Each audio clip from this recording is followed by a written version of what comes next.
बोलो स्वामी जी महाराज की जय। बोलो कृपा सिंह महाराज की जय। सभी संतों की जय। जय जी महाराज की जय। स्वामी जी के लाल की जय। गुरु की सुमिरन मात्र से भेदत विघ्न अनंत, ताते सर्वारंभ में धावत हैं सब संत। तो हर से आफत 100 वर्ष, गुरु सेवा फल चार, तो भी नहीं बराबरी वेद की वो विचार।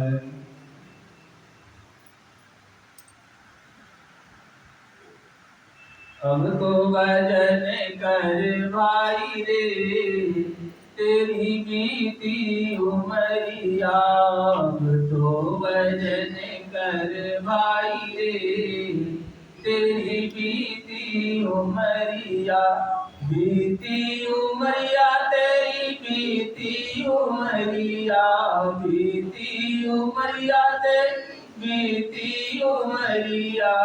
अब तो भजन कर भाई रे, तेरी बीती उमरिया।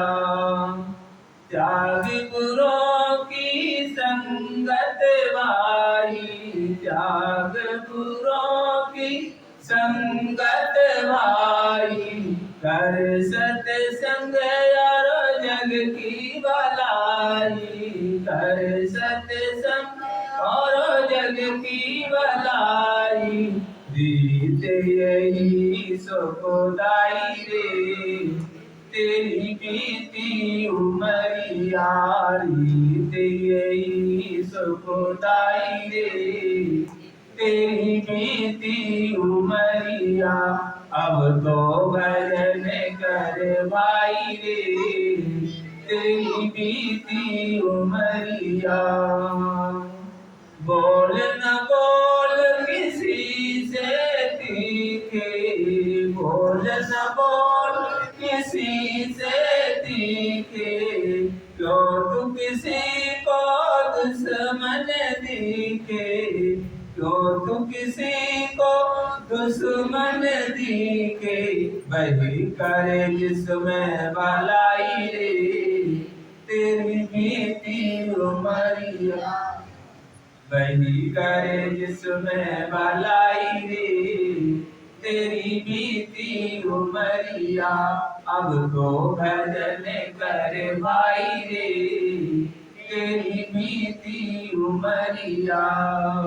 माया ने तुझको बहकाया, माया ने तुझको बहकाया। सुंदरता का दास बनाया, सुंदरता का दास बनाया। नाभु भंवर में फसाई रे, तेरी बीती उमरिया। नाभु भंवर में फसाई रे, तेरी बीती उमरिया। अब तो भजन कर भाई रे, तेरी बीती उमरिया। अब तो भजन कर भाई रे, तेरी बीती उमरिया।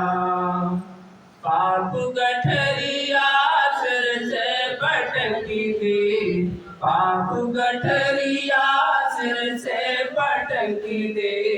लोग जो थामे हाथ झटकी दे, लोग जो थामे हाथ झटकी दे। धर्म की पकड़ो कलाई रे, तेरी बीती उमरिया। धर्म की पकड़ो कलाई रे, तेरी बीती उमरिया। अब तो भजन कर भाई रे, तेरी बीती उमरिया। सज धज तज भज नाम हरि का, सज धज तज भज नाम हरि का।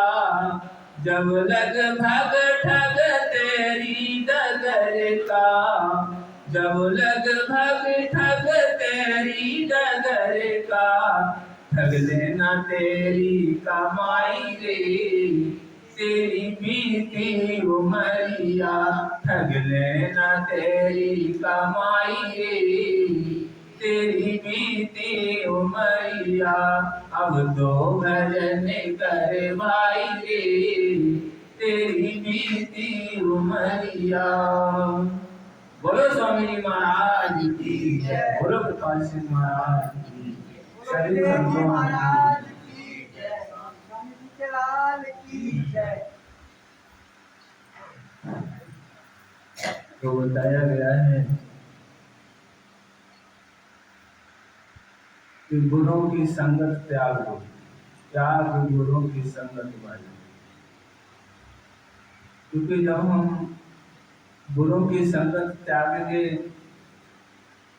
तब जो है भलाई होगी, क्योंकि गुरु की संगत से बुरा असर पड़ता है। अगर हम शराबियों के साथ में बैठ जाए, बिल्कुल ना पीते हो, तो देखने वाले सब शराबी ही कहेंगे।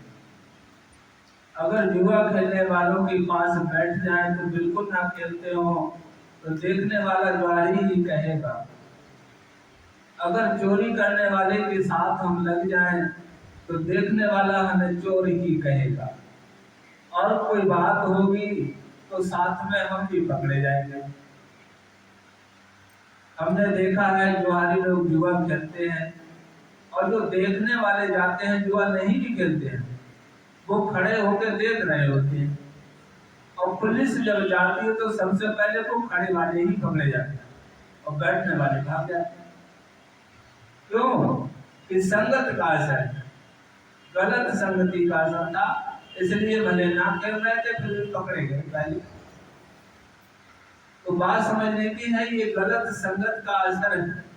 हम गलत संगति अगर छोड़ देंगे तो हमारे अंदर अच्छे गुण आना शुरू हो जाएंगे। अगर हम सत्संग में जाने लगे, भले डकैती डालते हो और सत्संग में पहुंच जाए, तो वहां पर देखने वाला सत्संगी ही कहेगा, तो डाकू नहीं कहेगा, सत्संगी कहेगा। और मैं आपको बता दूं, एक उदाहरण भी आता है। एक चोर था, तो चोरी करके भागा था, पुलिस उसके पीछे पड़ी। तो पुलिस पीछे पड़ी थी, तो भागते भागते उसे कोई ठिकाना नहीं देखा। वो सत्संग हो रहा था, वो सत्संग में बैठ गया। और सत्संग में जब बैठ गया तो पुलिस जो है, अगर वो सत्संग में बैठ गया तो कहाँ पकड़ा जाए। थोड़ी देर बैठा वो, और वहां का प्रसंग जो आया कि देवताओं की परछाई नहीं होती है, इतना उसने प्रसंग सुना, वो फिर भाग गया, वहां से भाग गया। भाग गया तो भागते भागते, राजा के जमाने की बात है, वो पकड़ा गया आखिर में। और जब पकड़ा गया तो जो है उससे पूछा गया, वो बताया नहीं। कोशिश की, राजा पूछते पूछते थक गया, सब तरीके से उसने नहीं बताया। तो उस राजा की जो रानी थी वो बहुत चालाक थी, जो मुजरिम होता था उससे वही उगलवाती थी सच्चाई। और वो कैसे उगलवाती थी कि वो जो है रात में जाया करती थी चोर के पास, और रात में जाकर के वो देवी का रूप बनाती थी। देवी का रूप बनाकर जाती थी और कहती थी, सच सच बता दे तो मैं तुझे छुड़वा दूंगी।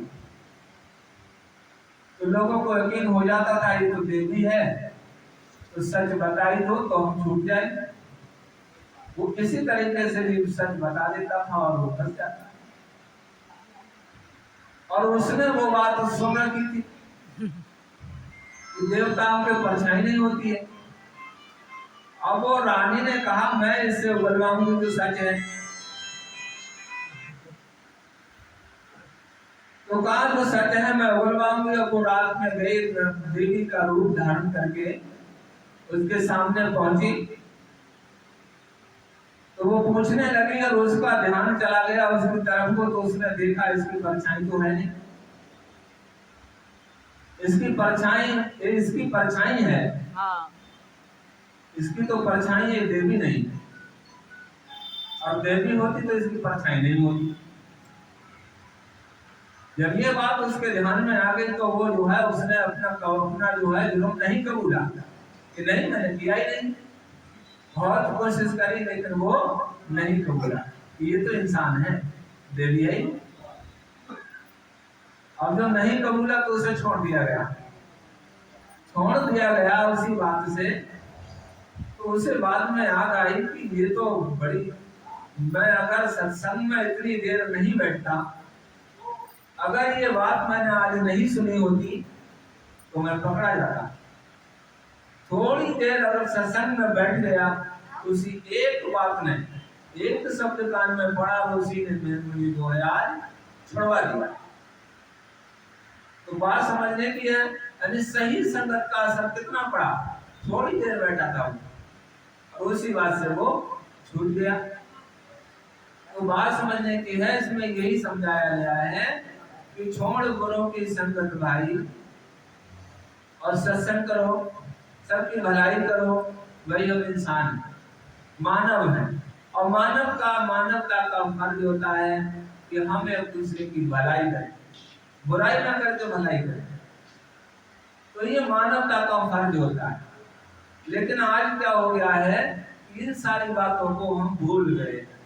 मानवता क्या है इसे हम भूल गए, तो हम एक दूसरे की बुराई करने में लगे रहते, भलाई करने में नहीं लगे। कारण क्या है, जब हम किसी की बुराई करेंगे तो कोई हमारी ही बुराई करेगा। हम किसी की बुराई करते रहेंगे, उसका अंजाम हमें उठाना पड़ेगा। मैं आपको बता दूं, स्वामी जी एक उदाहरण सुनाते थे। एक वैश्या का उदाहरण आता था, एक महात्मा का। बुराई करने का, निंदा करने का जो हिसाब होता है, तो आमने सामने रहते थे। तो वैश्या जो थी महात्मा को देखकर कहती थी, ये महात्मा तो धन्य है जो रात में भक्ति में लगा रहता है, परमात्मा की भक्ति करता है। अब मुझसे बड़ा पापी कौन होगा जो मेरा दिन पाप कमाती रहती। वो ऐसे इस तरीके से कहती थी। और महात्मा जो देखता था उसे तो महात्मा कहता था कि ये तो बड़ी पापनी है, रात दिन पाप कमाती है। वो इस चीज को देखता रहा। आखिर क्या हुआ, उस महात्मा को नरक हो गया और उस वैश्या को स्वर्ग हो गया, इसलिए कि वो महात्मा उसकी बुराई करता रहा। अब मैं आपको बताता हूं, एक उदाहरण और भी है। एक राजा था, इसी प्रकार का है, एक राजा था। तो वो राजा जो है 100 अंधों के लिए खाना खिलाता था डेली। 100 अंधों के लिए खाना खिलाता था। तो उसने जो है खीर बनवाई थी और सबको के उसमें क्या हुआ, सरप ने जो है मुंह डाल दिया, उसने विष उसमें छोड़ दिया खीर में, और वो सब अंधे खत्म हो गए। जिनने खाया वो सब खत्म हो गए। और वो बड़ा अपराध राजा ने देखा कि ये तो मुझसे बहुत बड़ा अपराध हो गया, अब क्या करूं। तो वो अपना राजपाट छोड़कर और जंगल में जाने लगा कि मैं अब तपस्या करूंगा, कुछ नहीं करूंगा, ये पाप मुझसे कैसे उतरेगा जो मेरे ऊपर लग गया। चलते चलते वो चलती आई, चलते चलते गांव में पहुंचा। अब गांव में पहुंचा तो वहां पर वो रुक गया एक चौपाल पे, और उसने पूछा, भैया इस गांव में कोई भक्ति करने वाला है? उन लोगों ने बताया हाँ है। तो 2 बहन भाई हैं, वो जो है भगवान का खूब भजन करते हैं। तो वो राजा जो उन्हीं के घर चला गया, उनसे पूछा, उनसे विनती की कि हमें एक रुकने के लिए जगह दे दो। उन्होंने कहा ठीक है, आप रुक जाइए। और वो राजा वहां रुक गया। सुबह हुआ 4 बजे, वो जो लड़की जो थी डेली भजन किया करती थी, अब उसका ध्यान लग गया। वो पहुंच गई धर्मराज के दरबार में। धर्मराज के दरबार में पहुंच गई तो वहां पर इसी चीज का न्याय चल रहा था कि जो राजा से 100 अंधों की मौत हुई है, ये किस पर डाला जाए, ये पाप कर्म जो है किस पर डाला जाए। क्योंकि राजा को पता नहीं था क्या हुआ इसमें, उसने तो वो तो अपने सामने से खिला रहा था। अब गलती किस पर रखी जाए, जिसने बनाया उस पे, जिसने नहीं देखा उस पे, किस पे रखी जाए। इस बात का जो है एक चक्रव्यूह बन गया कि क्या करें इसका। तो उस दिन जो है उसका फैसला नहीं हो पाया। वो चली आई वहां से, उसका ध्यान टूटा, समय ज्यादा हो गया। उसका भाई कहने लगा, अरे तुमने आज बड़ा समय लगा दिया, और मेहमान घर पे आए हुए, इन्हें खाना बन जाता है, इन्हें भी कहीं जाना है। वो लड़की बताने लगी कि समय तो लग गया, लेकिन मैं आज धर्मराज के दरबार में थी, तो वहां एक फैसला हो रहा था कि एक राजा था, वो 100 अंधों को डेली खाना खिलाता था। तो एक दिन ये हुआ कि वो सरफ ने खीर में जो है वो डाल दिया, वो सब जाहिर हो गई, और वो सब वो अंधे खत्म हो गए। तो धर्मराज वहां चक्कर में ये पड़े थे कि ये कर्म किस पे डाला जाए, ये जो पाप हुआ है, इसलिए उसका फैसला हो नहीं पाया आज। तो मैं उसे सुनती रही। राजा बैठा सुन रहा था, कह रहा था ये तो मेरी ही बात है। तो राजा कहने लगा कि भाई हमें एक दिन रुकने का समय और दे दो, हम एक दिन और आपके यहाँ रुक जाए। उन्होंने कहा ठीक है, रुक जाओ। और राजा फिर रुक गया। अब रुक गया तो गांव वाले जो बैठे थे चौपाल में इकट्ठे होकर, वो सब लोगों के विचार क्या हुए कि ये जो आया है और वो जवान लड़की है, उसके घर रहता है, इसकी नजर सही नहीं है, यह तो लेके भाग जाएगा या कुछ गलत कर रहा है, इसलिए रुक गया है, रुका हुआ है। वो सब इस प्रकार की बुराई में जुटे हुए थे।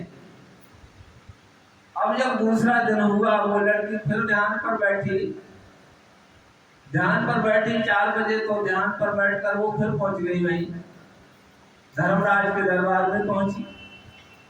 वहां पर फिर फैसला हो रहा था। तो उसका फैसला फिर निर्णय जब हुआ, तो निर्णय ये आया कि जितने इस गांव के बुराई जो कर रहे हैं, ये सारा भार उन्हीं पे डाल दिए हैं। तो वो जो बुराई करने वाले थे, वो सबों की मौत का भार उन बुराई करने वालों पर डाल दिया। वो लड़की इतना सुनकर वापस आ गई, उसका ध्यान खुल गया। जब ध्यान खुल गया तो उसने फिर बताया, राजा बैठा था, कि आज उसका निर्णय हुआ है, और निर्णय ये हुआ है कि इस गांव के, हमारे गांव के जो चौपाल पे बैठकर बुराई करते हैं, वो सबों की हत्या का भार इन लोगों पे डाल दिया। राजा खुश हो गया। राजा बहुत खुश हुआ कि मैं बच गया। और ये सच्चाई है कि वो राजा बच गया और उन सब का भार उन बुराई करने वालों पे चला गया। इसलिए स्वामी जी भी कहते थे, किसी की बुराई निंदा चुगली ना करो, और करोगे तो उसके कर्म तुम्हारे ऊपर आ जाएंगे, और तुम्हारे अच्छे कर्म जो है उसके ऊपर चले जाएंगे। तो बात समझने की है, इस शब्द में जो बताया गया वो यही बताया जा रहा है कि गुरुओं की संगत त्याग करो, सत्संग करो और लोगों की भलाई करो। कि बोल न बोल किसी से तीखे, क्यों तू किसी को दुश्मन दिखे, किसी से गलत ना बोलो, भला बुरा ना कहो, क्यों किसी की नजर में दुश्मन हम लगते हैं। भाई परमात्मा ने हम सबके भाग्य में जो लिखा है, सबके कर्म अलग अलग हैं, और सबके भाग्य में अलग अलग लिखा हुआ है, और सबको जो लिखा है वो सबको मिलेगा भी। अब हम क्यों एक दूसरे की छीनने में जुटे रहते हैं, क्यों एक दूसरे की चोरी में लगे रहते हैं। संसार में यही सब हो रहा है, ये सारी चीजें गलत हैं। हम अपने ऊपर यकीन करें, अपने में विश्वास करें कि परमात्मा ने हमारे भी भाग में तो लिखा है, तो हमें उतना मिलेगा। अगर हम सही कर्म करते रहेंगे तो हमारे जो भाग में लिखा है वो हमें मिलेगा। अब होता क्या है, चोर लोग जो होते हैं चोरी कर लेते हैं, उनका क्या हाल होता है, उनने तो किसी की 100 रुपए की चोरी कर ली, चोरी तो कर ली, उन्हें तुरंत लगे कि हमने 100 रुपए किसी की चुरा ली, वहां परमात्मा के लिए काम बढ़ा दिया। वहां पर परमात्मा क्या करता है कि उन 100 रुपए के बजाय 150 रुपए उसके खाते से काटकर उसके खाते में डाल देता है। 100 के 150 काटकर उसमें डाल दिए उसने, उसे पता नहीं है, उसे तो ये मालूम है 100 हम चुरा लाए, खाए पी लो, आराम से मौज कर लो। ये चीज उसे दिखाई नहीं पड़ती, उसका खाता जो है जमा, उसमें वो घटता रहता है। एक दिन वो कंगाल हो जाता है, उसके पास कुछ नहीं रहता, उसका खाता बहुत जल्दी समाप्त हो जाता है। जब वो ऐसा करता रहता है तो बात समझने की है, इन चीजों की समझ नहीं आती। और समझ आए कैसे? हम सत्संग तो करते नहीं। जब सत्संग में जाए तो इन चीजों की समझ आवे और हम कोई गलत काम ना करें। अगर सभी लोगों की समझ में ये चीज आ जाए तो सभी लोग समझ जाए तो क्यों गलत सब करेंगे, सब जो है मालिक की भक्ति भी करेंगे। भाई हम परमात्मा की भक्ति करने के लिए ही तो संसार में आए हैं। और ये काम जो हमें लोगों को दिया गया है, ये सब तो हमारे शरीर को चलाने के लिए दिया गया है।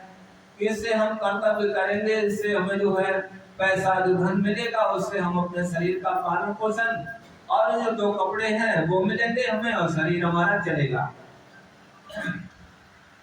इसलिए हमें ये दौलत बख्शी है मालिक ने, और इससे दूसरा कोई काम नहीं है।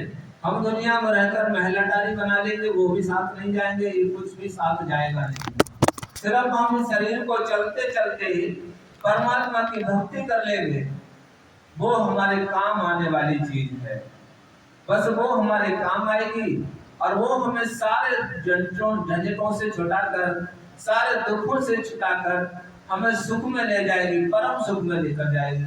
हम परमात्मा के घर चले जाएंगे, जहाँ हमारा असली घर है। तो मैं आपको बता दूं, हम असली घर की यहाँ बात करते हैं और मोक्ष की यह बात की जाती है कि मोक्ष किसे कहते हैं। मोक्ष दो प्रकार की होती है। मोक्ष दो प्रकार की होती है जिसका जिक्र किया जाता है। तो एक मोक्ष को लोग वो कहते हैं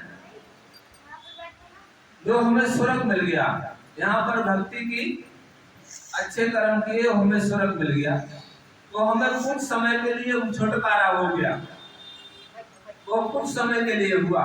अगर हमने 100 वर्ष भक्ति की है तो 1000 वर्ष का हमें स्वर्ग मिल गया। अब हमें 1000 वर्ष के लिए सबसे छुटकारा हो गया, उसका आनंद जो हमने कमाया है उसका आनंद हमें बैठकर खाने को मिलेगा। हम स्वर्ग में जाकर आराम से मौज करेंगे वहां उतने समय तक, उसके लिए लोगों ने मोक्ष पाया। और समय वो बीत जाने के बाद हमें फिर संसार में भेज देंगे, जाइए भाई अब फिर से जाकर के भक्ति करिए, तब हम तुम्हें फिर बुलाएंगे। ये होता है। एक तो ये मोक्ष होती है जिसे सब जगह सभी कहते हैं मोक्ष मोक्ष, लेकिन हकीकत की मोक्ष कौन सी होती है? हकीकत की मोक्ष वो होती है जो हमें फिर आना ना पड़े, वहां जाकर हमें फिर नहीं आना पड़े। वो कौन सी जगह है? वो जगह इन 3 लोक से आगे है, जिसे चौथा लोक कहते हैं, जिसे सत्यलोक कहते हैं। वो जगह जब जीव यहाँ से सतगुरु की भक्ति करके, सतगुरु के साथ लग करके भक्ति करता है परमात्मा की, वो जीव में संसार को छोड़कर, तीनों लोगों को छोड़कर चौथे लोक में पहुंचता है। वो जीव वापस दोबारा नहीं आता, उसे कहते हैं मोक्ष। उसे मोक्ष मिलती है। असली मोक्ष वो होती है। तो बात समझने की है, हम लोग भवसागर से पार होना भी कहते हैं इस चीज के लिए, और भवसागर भी 2 तरह की बात है। इसी तरीके से कि हम अगर स्वर्ग मिल गया तो भी समझिए कि भवसागर से पार हो गए। और भवसागर से पार होना क्या है? जब तक हमारे पास कोई शरीर रहेगा तब तक हम भवसागर में हैं। अब मैं आपको बता दूं, यहाँ पर आज हम सबके पास स्थूल शरीर है, और स्थूल शरीर है। जब हम स्वर्ग को जाएंगे तो हमारे पास जो है सूक्ष्म शरीर हमें मिल जाएगा। स्वर्ग में हमारे पास सूक्ष्म शरीर होगा, हम छूटे नहीं उससे। और जब तक शरीर में सूक्ष्म शरीर है तो भी हम भवसागर में ही हैं, उससे निकले नहीं हैं, क्योंकि उससे छुटकारा हमारा नहीं हुआ है। भव से छुटकारा तब होगा जब हम उस सूक्ष्म से भी निकल जाएंगे, तब हमारा उससे छुटकारा होगा। तो बात समझने की है, वो हम तब निकलेंगे जब सचखंड पहुंचेंगे, जब सतलोक में पहुंचेंगे, तब हम भवसागर से पार होंगे। तो बात समझने की है, ये चीजें हैं। और हम जो हैं आज संसार में सभी कहते हैं, ग्रंथों में भी लिखा है रामायण में भी लिखा है, गीता में भी लिखा है, मोक्ष का जिक्र आया है। और उसे पढ़कर लोग कहते भी हैं मोक्ष मिला, उन्हें मोक्ष दिया। तो मैं आपको बता दूं वो इसी तरह की मोक्ष रही है जिन्हें स्वर्ग मिला, स्वर्ग मिलने के बाद उन्हें फिर दुनिया में आना पड़ा है, उसे मोक्ष नहीं कहते। अब बात समझने की है, हमें कौन मोक्ष देता है। आज जो 3 लोग के अंदर जितनी ताकतें हैं वो हमें मोक्ष नहीं दे सकती। जो ताकत चौथे लोग से आती है वो हमें मोक्ष देती है, क्योंकि वो चौथे लोग से आया है और चौथे लोग ही हमें लेकर जाएगा। 3 लोग की ताकतें चाहे जो भी हो वो हमें अगर लेकर जाएंगे तो 3 लोग के अंदर ही रखेंगे, और 3 लोग के अंदर मोक्ष नहीं है। वहां से हमें बार बार आना पड़ता है, जाना पड़ता है, वहां हमारा आवागमन लगा रहता है, उससे हमारा छुटकारा नहीं होता। तो बात समझने की है, जो चौथे लोग से पावर आती है, संत जो आता है उसे परमात्मा भेजता है। परमात्मा भेजता है उस संत के लिए, और वो संसार में जब आता है तो परमात्मा उसी में प्रकट होके अपना काम करता है। वो जीवों को चेताता है, जीवों को जोड़ता है, उन्हें अपना ज्ञान देता है, अपनी बात बताता है, अपने घर को वो लेकर तब जाता है। तो बात समझने की है, वो पावर जिसे मिल जाती है, वो संत ऐसा जिसे मिल जाता है, वो हम जीवों को भवसागर से पार कर देता है और हम परमात्मा के दरबार में जाकर रहने वाले बनते हैं। वहां परमात्मा को हर समय हम देखते हैं। अब बात आती है कि जीव जल में जल जाए खटाना, ताका मर मुकाऊ नहीं जाना। कहते हैं जैसे जल में जल को मिला दो तो उसका मर्म फिर कोई नहीं जानेगा। जल में जल को मिला दिया कोई अलग नहीं कर सकता, और उसमें कोई पहचान भी नहीं कर सकता, कुछ नहीं कर सकता। इसी प्रकार कहा जाता है कि हमारी आत्मा भी प्रकाश रूपी है, ये परमात्मा की अंश है, ये परमात्मा की वो किरण है जो परमात्मा से प्रकट हुई है और जो परमात्मा से निकली है। और ये हमारी आत्मा उस परमात्मा के परम प्रकाश में जाकर मिल जाएगी।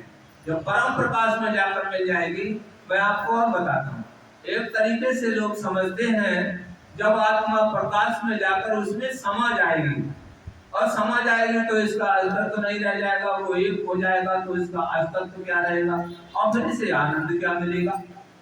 तो मैं इसलिए कह रहा हूँ इस चीज को समझना है कि हमारी आत्मा जो है जब परमात्मा में चली जाएगी, उसमें उसके रूप में जाकर के, उसके स्वरूप में परमात्मा के अंदर जाकर रहेगी। इसके पास एक छाया करती रहती है।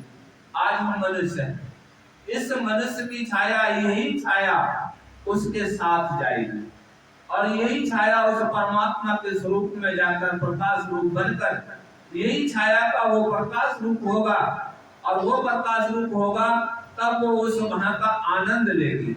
और वो आनंद कैसे लेगी, इस बात को भी समझना है कि यहाँ से आज हम 3 लोग की दुनिया में हैं।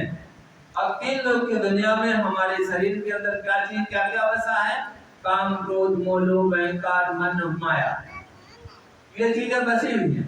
और मन ये हमारा साथ तब तक कहां तक नहीं छोड़ता जहां तक 3 लोग का जो बॉर्डर है, वहां तक ये मन हमारे साथ जाता है, वहां तक नहीं छोड़ता जहां तक 3 लोग का बॉर्डर है।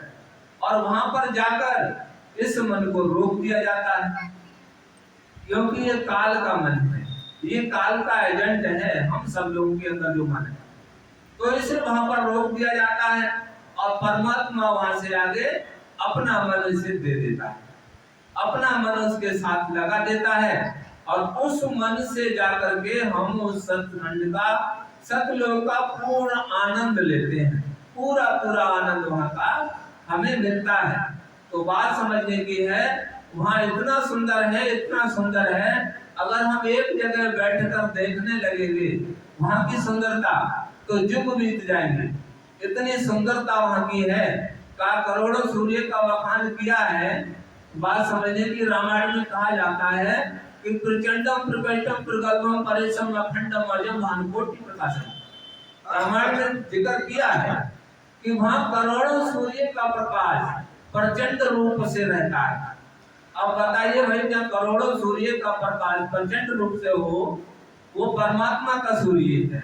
ये सूर्य तो आगे है इसके अंदर, ये जो जिसको सूर्य हम देखते हैं इसके अंदर तो अग्नि है। ये एक काला पत्थर है जिसे लोग देवता भी मानते हैं। हमारे स्वामी जी ने बताया था ये काला पत्थर है, इस पर रोशनी पड़ती है तभी रोशनी हमको देता है। तो बात समझने की है, ये सच्चाई भी है, हमारे स्वामी जी ने बताई। और हमने स्वामी जी के जुड़ने से पहले इस चीज का अनुभव भी किया। तो एक मंत्र था, ओम भूर्भुवः स्वः तत्सवितुर्वरेण्यं भर्गो देवस्य धीमहि धियो न प्रचोदयात्। इस मंत्र का हम जाप करते थे और 10 बजे के बाद सूर्य दोपहर हो जाता था, 2 बज जाते थे, जब सूर्य ऊपर आता था उस समय सूर्य से निगाह मिलाकर भजन किया करते थे। चाहे कोई सा समय होता था, जब सूर्य से आंखें मिलाकर नजर मिलाकर भजन करते थे तो वो सूर्य काला पड़ जाता था, उसमें कोई रोशनी नहीं रहती थी, वो काला पड़ जाता था और भजन करते रहते थे। तो बात समझने की है, ये अनुभव की बातें हैं। तो बात ये है, और वहां तो परमात्मा का सूर्य है, करोड़ों सूर्य है, अरबों हो, लेकिन वो परमात्मा का सूर्य, उसमें ठंडक है, उसमें शांति है, पूर्ण आनंद है, परम आनंद है, परम सुख है वहाँ। तो बात समझने की है, उस चीज को हमने जाना नहीं, हमने देखा नहीं है, इसलिए उन चीजों पर यकीन नहीं होता, हमें भरोसा नहीं होता। संत जन इन चीजों को बताते रहते हैं कि इस दुनिया से निकल चलो, इसमें कुछ नहीं है, इस दुनिया के अंदर कुछ नहीं है। आज हम इस दुनिया में मृत्यु लोक में हैं, कोई जीव सुखी नहीं है, सब दुखी हैं, सब दुखी हैं, किसी न किसी प्रकार का दुख हर किसी को लगा हुआ रहता है। तो कौन सुखी है? कोई सुखी नहीं है। तो मैं आपको बता दूं, इसलिए जो है संत जानते हैं इस दुनिया में कोई सुख नहीं है। सुख है तो अपने घर में है, अपने घर में जाओगे तो सुख मिलेगा। लेकिन हमने अपने घर में क्या करा है, उसमें ताला डाल दिया, अपने घर में ताला डाल दिया, बाहर दुनिया में घूम रहे हैं। और जब बाहर घूमते रहेंगे तो हमें बाहर अपने घर से बाहर दुनिया में क्या मिलेगा? कुछ नहीं मिलेगा। हमारे घर में जो ताला पड़ा है इसी के अंदर परमात्मा है, जब वो इसी के अंदर है, बाहर नहीं है, तो वो हमें इसी के अंदर तो मिलेगा। जब हम इसके अंदर जाएंगे तो हमारा वो मालिक हमें मिलेगा, और तभी हमें आनंद मिलेगा जब हम अपने घर के अंदर जाएंगे। तो बात समझने की है, हम सबको अपने घर का ताला खोलना है, और वो ताले की चाबी सतगुरु के पास होती है। वो हमें सतगुरु के पास जाना पड़ेगा, तो वो हमें उसकी चाबी देगा, और चाबी देगा तब वो ताला खोलेगा, तब अंदर जाने वाले बनेंगे। जब ताला खोल के अंदर जाएंगे तो हमारा मालिक हमें बैठा मिलेगा, जब मालिक बैठा हुआ मिलेगा तो हमें पूरा सुख मिलेगा, पूरा आनंद मिलेगा। और हम दुनिया में जब तक आए हैं, इसमें जब तक का हमारा भाग भोग लिखा है, कर्म जो लिखा है, जितना लेकर आए उसे पूरा करने के बाद हम अपने घर के लिए चले जाएंगे, जहाँ हमारा असली घर है वहां चले जाएंगे। तो बात समझने की है, ये सब करने के लिए हम संसार में आए हैं, ना कि इसलिए नहीं आए कि हम इस दुनिया को बनाने के लिए या इस दुनिया को बसाने के लिए। संत जन आते हैं जब भी संसार में, तो वो इस दुनिया को उजाड़ने के लिए आते हैं। वो उसे उजाड़ते हैं, और कैसे उजाड़ते हैं कि वो जो जीव को पकड़ लेता है, जो उसके दायरे में चला जाता है, वो उसको उस दुनिया से निकाल कर अपनी दुनिया में लेके जाता है। तो जब यहाँ से जीवों को लेकर जाएगा तो यहाँ की दुनिया को उजड़ेगी, जीव कम होंगे तो यहाँ जो है उजड़ेगी। तो बात समझने की है, इसलिए संत हम जीवों को मोह माया से भी अलग करते हैं। तो जिक्र आता है, आगे बताया है शब्द में कि माया ने तुमको बहकाया, सुंदरता का दास बनाया। इस दुनिया में क्या है कि माया जो है, माया ने हम सबको बहका रखा है, एक ऐसे जाल में बांध के रखा है जिसमें हम मछली की तरह तड़पते रहते हैं और उसमें निकल नहीं सकते। उससे निकलने का कोई तरीका भी नहीं है जैसे कि हम उससे निकल जाएं। वो तरीका तो संत जनों के पास होता है। तो माया ने तुझको बहकाया, सुंदरता का दास बनाया, नाव भंवर में फंसाइए। कि हमारी नैया भंवर में फंसी हुई चल रही है और सबकी, पूरे देश की, पूरी दुनिया की सबकी चल रही है। मैं एक की बता दूं, सबकी है। कोई सोचता हो चाहे उसके पास चाहे जितनी दौलत हो, कुछ हो, उससे काम चलने वाला नहीं है। कोई सोचे कि हम पैसे वाले अरबों खरबपति हैं और उस पैसे से हम अपनी नैया बचा लेंगे, तो किसी की बस की नहीं है। वो पैसा उसमें काम नहीं आता।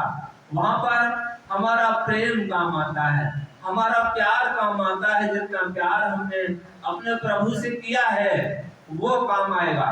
तो सतगुरु जो हमारे साथ होता है, वो हमारे मार्ग में, हमारे रास्ते में, वो हमारा पूरा मार्गदर्शक होता है, हमारे साथ चलता है। जब साथ चलता है तो वो इस माया के जाल को धीरे धीरे एक एक फंदा करके निकाल देता है और इसे जला देता है। कहते हैं कि वो जो है इन फंदों को ढीला कर देता है, फिर ये हमें बांध नहीं सकती, माया हमें नहीं बांध सकती। और वो कैसे करके, जब हम उससे लगे रहते हैं तो परमात्मा का दर्शन करते हैं। उनसे उनकी जो है धाराएं हैं, जिन्हें हम कहते हैं 12 प्रकाश 11 नाद 8 सोम, वो हमें देता है। और जब देता है उन्हें हम देखते हैं, उनका दर्शन करते हैं, उस आवाज को सुनने वाले बनते हैं, उस खुशबू को सूंघने वाले बनते हैं। तो हमारा खिंचाव ऊपर के लिए होता रहता है और दुनिया से धीरे धीरे वो छूटता रहता है। जब हमारा खिंचाव ऊपर हो जाता है, दुनिया को हम छोड़ देते हैं और परमात्मा की तरफ को खींचते चले जाते हैं। ये परमात्मा जो मैंने बताई अभी 12 प्रकाश 11 नाद 8 सोम, ये परमात्मा से प्रकट परमात्मा के स्वरूप हैं। और ये जो है हमारी आत्मा को परमात्मा में मिलाने के लिए ऊपर हमें खींचते रहते हैं। इनका काम है हमारी आत्मा को ऊपर खींचना और खींच के परमात्मा में मिला देना। ये काम इन सबका है।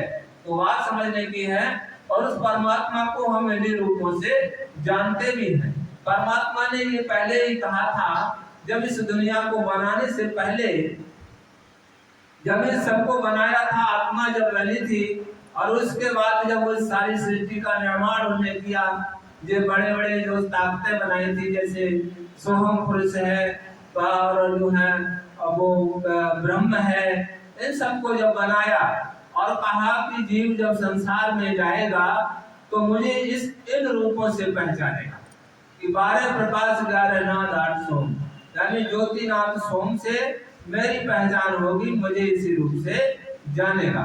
तो बात समझने की है। वही संत जन आज अपने जीवों को वो चीज दर्शाते हैं, दिखाते हैं, सुनाते हैं। तो बात समझने की है। वो चीज जब हम देखने वाले और सुनने वाले बन जाते हैं तो हमारा इस दुनिया से अपने आप धीरे धीरे छुटकारा होने लगता है और एक दिन हमारा छुटकारा इस संसार से हो जाता है। तब हम अपने घर पहुंचते हैं। तो बात समझने की है। आगे बताया है, पाप गठरिया सिर से पटक दे, लोग जो थामे हाथ झटक दे। कि तुम्हारे सिर पे जो पाप की गठरी रखी है, इसे गिरा दो। अब कैसे गिराओगे? ऐसे नहीं गिरेगी वो तो सदगुरु के चरणों में जब अपना सर झुकाओगे तब गिरेगी। तब वो पाप की गठरी तुम्हारे सर से गिरेगी जब उसके चरणों में सर झुकाओगे। क्योंकि सर हम जब तक खड़े रहेंगे तब तक वो गठरी गिरने वाली नहीं है। जब हम झुकाएंगे अपना सर तभी गिरेगी वो सर से नीचे। तो बात समझने की है। आज संसार को हमने जो अपना हाथ पकड़ा रखा है, जो संसार हमारा हाथ पकड़े हुए खींच रही है अपनी तरफ को, ये उनसे हाथ छुड़ा लो और अपना हाथ सदगुरु को पकड़ा दो, परमात्मा को पकड़ा दो। तब तुम्हारा काम बड़े आसानी से बनेगा। और दुनिया को हमने पकड़ा रखा है। जब तक दुनिया पकड़े रहेगी तब तक हम इस संसार सागर से छूटने वाले नहीं है। इसलिए हम अपना हाथ सदगुरु को पकड़ा दें। तो बात समझने की है, तभी हमारा काम बनेगा। आगे बताया है, सज धज तज, जो सज धज है वो अपनी छोड़ दे और हरि का भजन करें। सज धज का छोड़ने का मतलब ये नहीं कि हम कपड़ा नहीं पहनेंगे या खाएंगे पिएंगे नहीं, बात इससे मतलब नहीं है। सज धज छोड़ने का मतलब ये है कि हम अपना ध्यान, अपना मन, अपना ध्यान उन चीजों से हटाकर परमात्मा में अधिक लगाए रखें। पहने चाहे जो भी, उससे मतलब नहीं है। हमें अपना ध्यान हटाना है उधर से अब परमात्मा से लगाना है। चाहे हमारे पास जितनी दौलत हो जाए, कुछ भी हो, लेकिन हम उसे गुरु का प्रसाद समझकर उसे यूज करेंगे और अपना ध्यान परमात्मा से लगाए रखेंगे, तो हमें उसमें सफलता 100% सफलता मिलेगी। हमारे ऊपर कोई असर होने वाला नहीं है। वैसे संतों ने कहा है कि पैसे वाला परमात्मा को नहीं पा सकता। वो इसलिए कहा है कि पैसा जब होता है तो वो जिनको अहंकार हो जाता है। एक जो होता है भांग खाते हैं, धतूरा खाते हैं, उसके खाने से नशा होता है, और जब सोना चांदी हमें मिल जाता है तो उसे पाकर नशा हो जाता है, उसके पाने से ही नशा हो जाता है, उसमें इतना नशा होता है। तो बात समझने की है, इसलिए जो है कहा गया है कि उसमें तो उसके नशे में मानव डूब जाता है मनुष्य, इतना नशा उसे हो जाता है, फिर उसे होश नहीं रहता, उसके अंदर अहंकार छा जाता है, और अहंकार छा जाता है तो वो अहंकार हमें नीचे गिरा देता है, हम परमात्मा की तरफ को बढ़ ही नहीं पाते। तो बात समझने की है, कुछ भी चाहे दौलत हो, कुछ भी हो, अगर हम उसे परमात्मा की समझते रहेंगे, अपनी ना समझकर उसकी समझते रहेंगे, तो जो है कितनी दौलत होते हुए भी हमारे ऊपर कोई गलत असर नहीं पड़ेगा, और हम परमात्मा के प्रिय बने रहेंगे, प्रिय भक्त बने रहेंगे, उसके प्यारे बच्चे बने रहेंगे। तब हमारा जो है कितना आनंद आएगा जब हम परमात्मा के प्यारे बच्चे बन जाते हैं। वो हमसे बात भी करता है। लोग तो संसार में ये कहते हैं परमात्मा मिलता किसे है, लेकिन वो परमात्मा मिलने की बात छोड़ो, वो बात भी करता है अपने बच्चों से। और जब परमात्मा से हमारी बात होगी, उसका हम दर्शन करेंगे, तो उसका आनंद क्या होगा, इससे आगे दूसरी विद्या कोई नहीं है। तो मैं आपको बता दूं, बाकी विद्याएं सब छोटी हैं, इस आध्यात्मिक विद्या से आगे दूसरी कोई विद्या नहीं होती है, ये आखिरी विद्या होती है।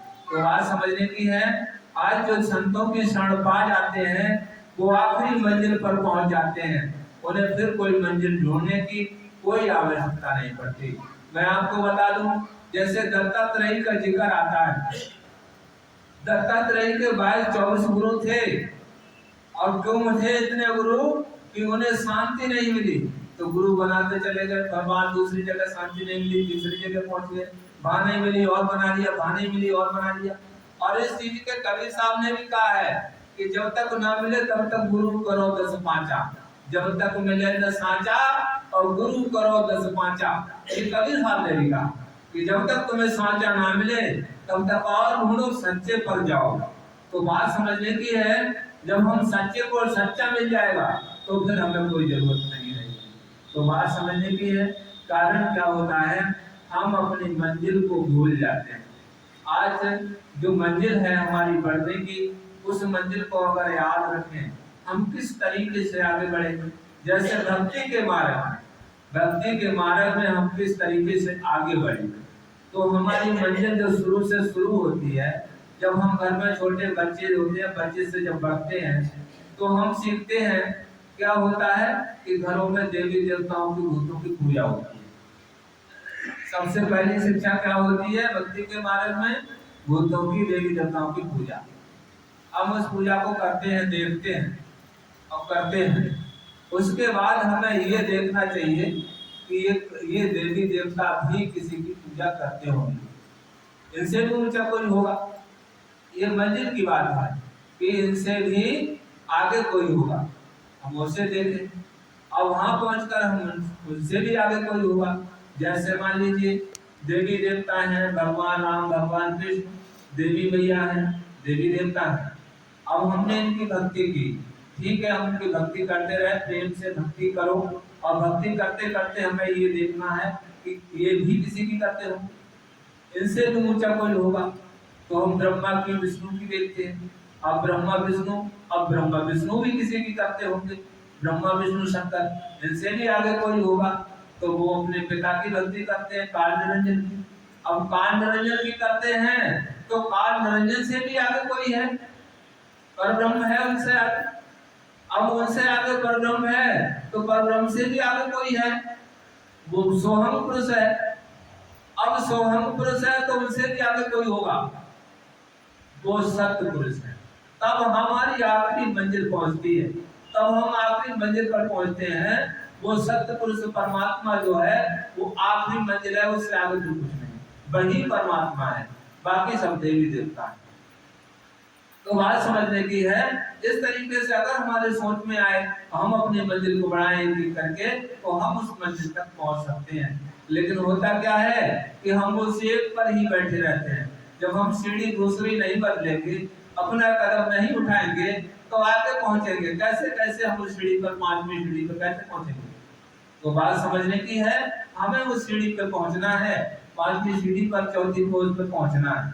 तो उसके लिए, पहुंचने के लिए हमें ये चीजें सत्संग से प्राप्त होती है कि बिन सत्संग विवेक न होई, कि बिना सत्संग के ज्ञान नहीं होता है। ये सारी चीजें सत्संग में ही प्राप्त होती हैं, बिना सत्संग के हमें नहीं मिल सकती।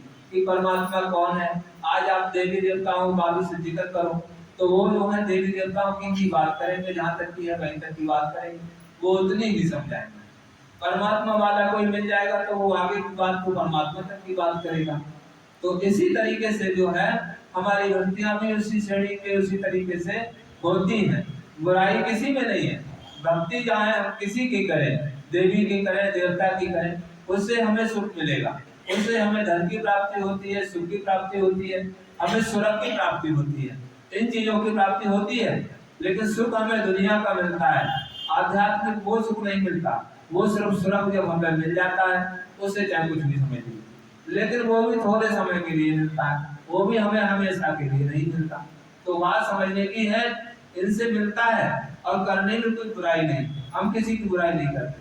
हमने जो है इन सबको जो है प्राप्त करके देखा। हमने राम को हमने देखा, बल्कि भक्ति हमने स्वामी जी से जुड़ने से पहले हम शंकर जी की भक्ति किया करते थे। शंकर जी की भक्ति की, शंकर जी की भक्ति करते थे तो शंकर जी की भक्ति करके ओम नमः शिवाय का मंत्र का जाप करते थे। और उसी से हमने राम को भी देखा, कृष्ण को भी देखा, विष्णु को भी देखा, ब्रह्मा को भी देखा, इन सबको देखा उसी भक्ति से। तो बात समझने की, और देवी मैया को भी देखा, एक बार नहीं कई बार। कोई दिन खाली जाता था शंकर जी से दर्शन करने में और बात करने में, उस समय जब स्वामी जी से नहीं जुड़े थे तब। और जब स्वामी जी आ गए, हमारे बाबा थे, उनने जिक्र चलाया कि एक संत हैं, बहुत महान है, बहुत अच्छे हैं, परमात्मा है, उनने ये जिक्र चलाया। और हम आपको बताएं, हमने उस समय गुरु भी कोई नहीं किया था। जब इतना सब देख चुके थे उस समय गुरु हमारा कोई नहीं था। तो हम गुरु चाहते थे कि हमें गुरु कोई शिव जैसा मिले। हमारा जो था विचार कि हमें गुरु मिले तो शिव जैसा मिले, ये विचार था। तो उस समय जो है उन्हें चर्चा चलाई, और चर्चा चलाई तो वो कहते थे नाम ले लो, भाई जुड़ जाओ। तो हमने सोचा, हमने कहा देखे भाई ये बात जो है शिव जी महाराज से पूछ कर ही देखें। जब हमारी उनसे बात होती है तो हम उनसे ही पूछे इस बात के लिए कि वो संत की जिनकी चर्चा चल रही है वो कौन है। तो वो बात हमने जब ध्यान में बैठे और शिव जी महाराज से बात की तो उन्होंने कहा वो मेरा ही रूप है। शिव जी महाराज ने ये कहा कि वो मेरा ही रूप है। तो हमारे अंदर एक खुशी पैदा हो गई कि जो शिव जी महाराज साकार में या दुनिया में है तो हम इन्हीं को गुरु बना लें, इन्हीं को गुरु बना लें। तब हम जो है आश्रम गए, बरेली के आश्रम, और वहां जाने से पहले, जब नहीं गए तो उससे पहले स्वामी जी महाराज का दर्शन किया, स्वामी जी महाराज से बात की, बात भी हुई थी स्वामी जी महाराज से जाने से पहले। उसके बाद हम आश्रम में पहुंचे और जाकर हमने नाम लिया। तो बात समझने की है, ये सब कुछ अगर हम सच्चे दिल से कुछ करते हैं तो भक्ति करने में कोई बुराई नहीं है, किसी की करो, लेकिन उससे आगे की मंजिल, कि हमें आखिरी मंजिल हमारी क्या है उसे देखना है।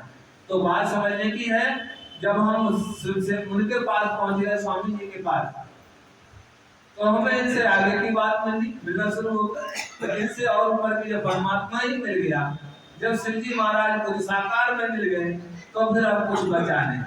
मैं आपको बता दूं, एक दुनिया में हम लोग समझते हैं शंकर भगवान और शिव जी महाराज एक है, लेकिन वो एक नहीं है, वो दो है। शंकर जी महाराज जो थे वो काल निरंजन के पुत्र थे, बेटे थे, और शिवजी महाराज किसी के बेटे नहीं थे, वो स्वतः प्रकट हुए थे। इसलिए शिवजी महाराज को लोग नाम तो लेते हैं, लेकिन हकीकत में नहीं जानते कि वो शिवजी महाराज हैं कौन, और शंकर जी को सब दुनिया जानती है। तो बात समझने की है, मैं उन शिव का बात कर रहा हूँ। और ये संतमत जो है उन्हीं शिवजी महाराज से शुरू हुआ है। शिवजी महाराज जब संसार में पहले आए, सृष्टि को जब आए दुनिया में, तो उनने संतों की रचना की, संतों की रचना की। संतों की रचना करके उनने जो है सचखंड में, कुछ अलग में, कुछ अगम में, अनादि में सबको बिठा दिया। ये समय समय पर इन्हें भेजा जाएगा, ये काम किया। दूसरा उन्होंने किया और जो है ऋषि बनाए, ऋषियों की रचना की। और ऋषियों की रचना इसलिए की, जब संसार में अधिक जीव बढ़ेंगे और जीव सब प्रकार का होगा, उनकी अलग अलग बुद्धि, अलग अलग कुंडलियां, अलग अलग सब होंगी, तो सब तो संत के पास नहीं आ पाएंगे। और बाकी लोग जो है उन ऋषियों से जुड़े रहेंगे, और ऋषियों से जुड़े रहेंगे, उन्हें परमात्मा की प्राप्ति नहीं होगी, वो देवी देवताओं में फंसे रहेंगे। इसलिए जो है उनने ऋषियों की रचना भी की और संतों की भी रचना की। तो बात समझने की है, वो संतों की रचना कहा उनने कि ये संत जो हैं, ये संत, इनके अंदर परमात्मा विराजमान रहेगा। तो परमात्मा आदेश करता है संतों के लिए, तब वो संसार में आते हैं, और तब संसार में आते हैं परमात्मा उन्हीं के अंदर बैठकर अपना काम करता है इस संसार में। तो इसीलिए कहा है कि जो कुछ करे करे सब संता, संत बिना पागा नहीं करता। तो वो जो है जो कुछ करता है वो संत करता है, लेकिन हम इस चीज को समझ नहीं पाते हैं। आज एक छोटा सा शरीर है हमारा, सही चाहे आपका सही, सब लगभग ही है। कोई 5 फुट का है, कोई 6 का है, कोई 5.5 का है, ऐसे ही है। और इस शोले में कोई समझे कि परमात्मा बैठा है, ये समझना भी बड़ी मुश्किल की बात आती है, बहुत मुश्किल की बात है।